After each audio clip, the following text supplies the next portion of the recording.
السلام مولاي مولاي السلام السلام عليك يا أبا عبد الله وعلى الأرواح التي حلت بفنائك.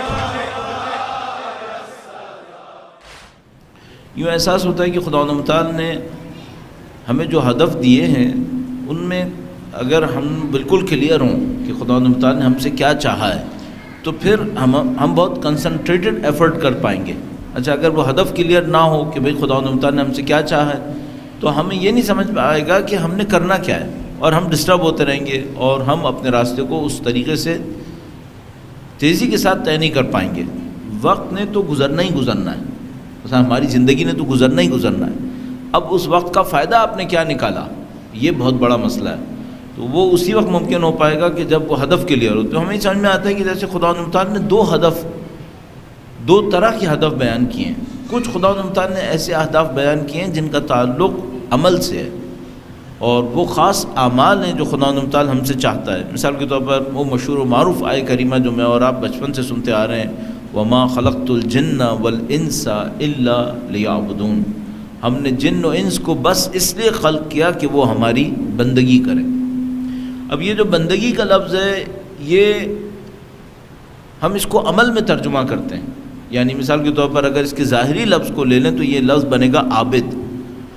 وَمَا خَلَقْتُ الْجِنَّ وَالْإِنسَ إِلَّا لِيَعْبُدُونَ. ہم نے جن و انس کو بس اس لیے خلق کیا کہ ہماری بندگی کریں. تو خدا چاہتا ہے ہم عابد بنیں، جس کو ہم لوگ ویسے عبادت گزار کہتے ہیں. لیکن اگر عبادت کو اس کے بہت بڑے مفہوم میں لے لیں تو اس عبادت کے اندر بہت ساری چیزیں شامل ہو جائیں گی جس سے ہم بندگی کا تصور نکال رہے ہوتے ہیں. تو اس کا تعلق ہو گیا عمل سے کہ خدا متعال چاہتا ہے کہ عمل کی دنیا کے اندر ہم کچھ کریں جو بندگی کہلائے. اور وہ بہت بڑی چیزیں ہیں، وہ صرف رکوع اور سجود نہیں ہے بلکہ وہ ہر چیز ہو سکتی ہے. صدقہ بھی ہو سکتا ہے، انسانوں کی مدد کرنا بھی ہو سکتا ہے، بہت ساری چیزیں ہو سکتی ہیں. اس کے علاوہ خدا متعال نے خود علم کو بھی ہدف قرار دیا ہے. یہ عجیب معاملہ ہے کہ خدا متعال نے بعض اوقات قرآن کریم میں بعض مقامات پہ خلق کرنے کے بارے میں فرمایا، خلقت کے بارے میں فرمایا، اور کہا یہ جو میں نے خلق کیا وہ اس لیے کیا کہ تمہیں یہ پتہ چلے، جانو تم لوگ اس بات کو. اچھا یہ جاننا تو علم ہوتا ہے، گرچہ اس کو بھی ہم عمل کہہ سکتے ہیں. انسان کا جان لینا بھی دماغ کا ایک عمل ہے. مثلا اگر میں کوئی اچھی فکر سوچوں یہ بھی عمل ہے، لیکن ہے علم. بہرحال اچھی فکر ایک علم ہے.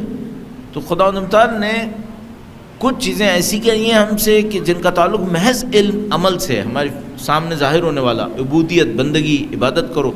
اور کچھ چیزیں ایسی بھی کہیں جن کا تعلق سوچنے اور سمجھنے سے ہے، پیور سوچنا اور سمجھنا. یہ کہ تم جان لو اس بات کو. مثال کے طور پر سورہ طلاق کی آخری آیات اگر ہم دیکھیں، اللہ الذی خلق سبع سماوات، اللہ الذی خلق سبع سماوات ومن الارض مثلہن. اللہ وہ ہے جس نے 7 آسمانوں کو خلق کیا اور زمین میں سے بھی ایسے ہی، یعنی کہہ سکتے ہیں یعنی زمین میں بھی 7 کو خلق کیا. یتنزل الامر بینہن، اور وہ ان تمام کے درمیان اپنے امر کو نازل فرماتا ہے. کیوں نازل فرماتا ہے، کیوں خلق کیا؟ لتعلموا، تاکہ تم لوگ جان لو، ان اللہ علی کل شیء قدیر، کہ خدا ہر چیز پہ قادر ہے. ساری خلقت کیوں ہوئی؟ تاکہ تم لوگ اس بات کو جان لو، اس بات کو سمجھ لو. اچھا اب کرنے کی بات نہیں ہو رہی ہے بلکہ جاننے کی بات ہو رہی ہے. تو یہ بہت عجیب بات ہے کہ خدا متعال نے خلق کیا سب کچھ تاکہ ہم جانیں. اب سوال یہ کہ بھئی یہ جو صرف جاننا ہے یہ کیسا جاننا ہے؟ تم جان لو کہ ان اللہ علی کل شیء قدیر، یا ان اللہ علی کل شیء قدیر. میں نے یہاں پہ اعراب نہیں لکھی اس وجہ سے کنفیوز ہو رہا ہوں. وَأَنَّ اللَّهَ قَدْ أَحَاطَ بِكُلِّ شَيْءٍ عِلْمًا، اور خدا ہر چیز کے اوپر علم رکھتا ہے. خدا کا علم ہر چیز کے اوپر چھایا ہوا ہے. تو یہ بڑی عجیب سی بات ہے کہ خدا متعال فرما رہا ہے ہم نے زمین و آسمان کو خلق کیا ہے، 7 زمین 7 آسمانوں کو خلق کیا، ان کے درمیان اپنے امر کو نازل فرماتا ہے. اور یہ کام کیوں کیا؟ تاکہ تم لوگ جانو کہ خدا متعال ہر چیز پہ قادر ہے. اور ایک اور بات جان لو کہ خدا کا علم ہر چیز کے اوپر شامل ہے. یعنی تم خدا کے علم کو بھی جان لو اور خدا کی قدرت کو بھی جان لو، یعنی خدا کی اوصاف کو جان لو. یہ دوسری آیہ کریمہ تو بہت ہی عجیب ہے. ہم نے خلق کیا تاکہ تم جانو. تم کیا جانو؟ کہ ہم قادر ہیں. اور کیا جانو؟ اور یہ جانو کہ ہم سب کچھ جانتے ہیں. یعنی تمہیں خلق کیا ہے تاکہ تم ہمارے علم کو سمجھنے کی کوشش کرو. یہ بہت عجیب بات ہے. یہاں پہ عمل کا تذکرہ نہیں ہو رہا ہے، یہاں صرف جاننے کا تذکرہ ہو رہا ہے.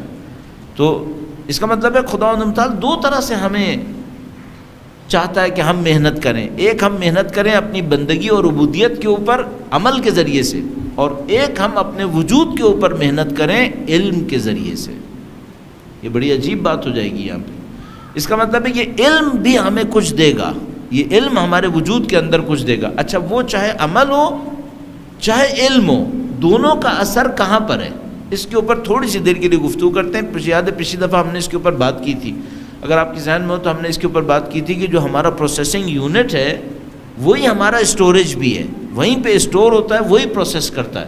اس کو تھوڑا سا ان دو آیات کریمہ سے متصل کرنے کی کوشش کرتے ہیں. درود بھیجے گا محمد و آل محمد.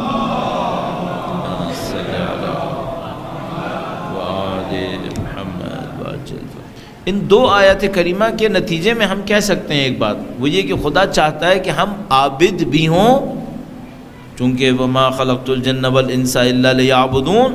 خدا چاہتا ہے کہ ہم عابد ہوں، اور خدا ایک اور بات بھی چاہتا ہے کہ ہم عالم بھی ہوں. عابد بھی ہوں، عالم بھی ہوں. اب ہمیں فوراً سمجھ میں آ رہا ہے ہم لوگ غلطی کہاں پہ کر رہے ہیں. ہم میں سے کچھ لوگ ہیں جو صرف علم کے اوپر محنت کر رہے ہیں، اور ہم میں سے کچھ لوگ ہیں جو صرف عبادت پہ محنت کر رہے ہیں، اور بہت سارے لوگ ہیں جو کسی پہ بھی محنت نہیں کر رہے. وہ اپنی دنیا پہ محنت کر رہے ہیں، اور وہ اپنے دنیا کو حاصل کر لیں گے. خدا تعالیٰ قرآن کریم میں ارشاد فرماتا ہے کہ اگر تم دنیا کے لیے محنت کرو گے تو میں تمہیں دنیا بھر بھر کے دوں گا، البتہ پھر تمہارا آخرت میں کوئی نصیب نہیں ہوگا. یہ خدا تعالیٰ کا وعدہ ہے کہ اگر کوئی دنیا کے لیے محنت کرے گا تو خدا اس کے اندر کوئی کمی نہیں کرے گا. وَأَن لَيْسَ لِلْإِنسَانِ إِلَّا مَا سَعَى، البتہ سعیہ سوف یُرَى. یہ بات ہے کہ جو کوشش کرے گا بعد میں پھر جانچ ہوگی، اس کی گرفت ہوگی کہ اس نے کوشش کس بات کے لیے کی تھی. لیکن یہ نہیں ہے کہ کوشش کا نتیجہ نہیں نکلے گا، کوشش کا نتیجہ نکلے گا. تو یہاں پر خدا تعالیٰ ہم سے چاہتا ہے کہ ہم عابد بھی ہوں اور عالم بھی ہوں. اچھا اگر میں عابد بھی ہوا اور عالم بھی ہوا تو کیا ہوگا؟ پھر یہ ہوگا مثال کے طور پر میں جنت میں جاؤں گا، اور جنت میں انشاءاللہ جا کر مجھے ایک محل ملے گا. وہ کیا ہوگا اس کو ابھی چھوڑ دیتے ہیں. یہاں پہ کیا ہوگا؟ یہاں پہ کچھ ہوگا یا نہیں ہوگا؟ مثال کے طور پر کوئی مجھ سے پوچھ سکتا ہے بھائی کیا چاہتے ہو؟ تم نے عبادت کر لی، تم نے علم حاصل کر لیا، اس کے بدلے میں خدا تمہیں آخرت میں جنت دے دے گا. یہاں پہ اور کیا چاہتے ہو؟ میں پوچھنا یہ چاہ رہا ہوں کہ یہ جو میرا وجود ہے، اس وجود میں کوئی تبدیلی آئے گی یا نہیں آئے گی؟ اب اس جملے کا ہمیں ایک اور فائدہ ہے، کوئی یہ نہ کہے کہ مجھے نہیں معلوم میں ترقی کر رہا ہوں یا نہیں کر رہا ہوں. تمہارا وجود اگر تبدیل نہیں ہو رہا ہے تو کنفرم ترقی نہیں کر رہے ہو، یہ بات طے شدہ ہے. یعنی مثال کے طور پر ایک بچہ ہے، وہ پیدا ہوا، اس کا وجود بڑھ رہا ہے، پہلے 3 کلو کا تھا اب 8 کلو کا ہے، پہلے وہ اتنے سینٹی میٹر کا تھا اب 1 میٹر سے اوپر ہو رہا ہے. اب مثال کے طور پر ہم ڈاکٹر کے پاس لے کے جاتے ہیں اور کہتے ہیں کہ بھائی بچہ بڑھ رہا ہے یا نہیں بڑھ رہا ہے، تو ڈاکٹر کیا کہے گا؟ کہے گا بھائی وزن بھی بڑھ رہا ہے، قد بھی بڑھ رہا ہے، اس کا مطلب ہے بچہ بڑھ رہا ہے. وہ ایک دفعہ ہم اپنے پہلے بچے کے معاملے میں بڑے پریشان ہوئے، کھاتا پیتا نہیں تھا، تو میں ایک ڈاکٹر کے پاس لے گیا، مرحوم ہو گئے بیچارے، وہ بھی بہت اچھے آدمی تھے. تو میں ان کے پاس لے گیا، میں نے کہا ڈاکٹر صاحب اس بچے نے مجھے بڑا تنگ کیا ہوا ہے، کیونکہ یہ نہ کھاتا ہے نہ پیتا ہے اور میں بہت پریشان ہوں. کہنے اچھا. پھر انہوں نے ویٹ کیا، پھر اس کا قد بھی دیکھا، پھر کہنے کہ مولانا ویسے یہ دنیا کا سب سے اچھا بچہ ہے، اور اگر دنیا کے سارے بچے ایسے ہو جائیں نا تو پھر دنیا کے بہت سارے مسائل حل ہو جائیں گے. میں نے کہا کیوں؟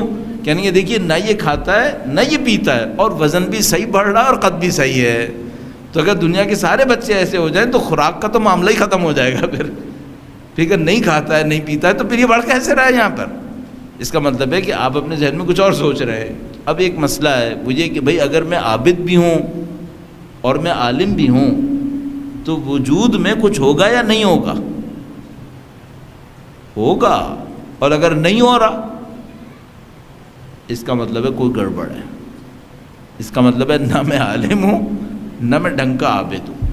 اس کا اچھا میں علم کی بھی کوشش کر رہا ہوں اور عبادتیں بھی کر رہا ہوں، کوشش تو کر رہا ہوں، یہ دیکھنا پڑے گا میں معقول کوشش کر رہا ہوں یا نامعقول کوششیں کر رہا ہوں۔ اگر میرے وجود میں ایسی کوئی تبدیلی نہیں آ رہی، اس کا مطلب یہ ہے کہ کچھ گڑبڑ ہے۔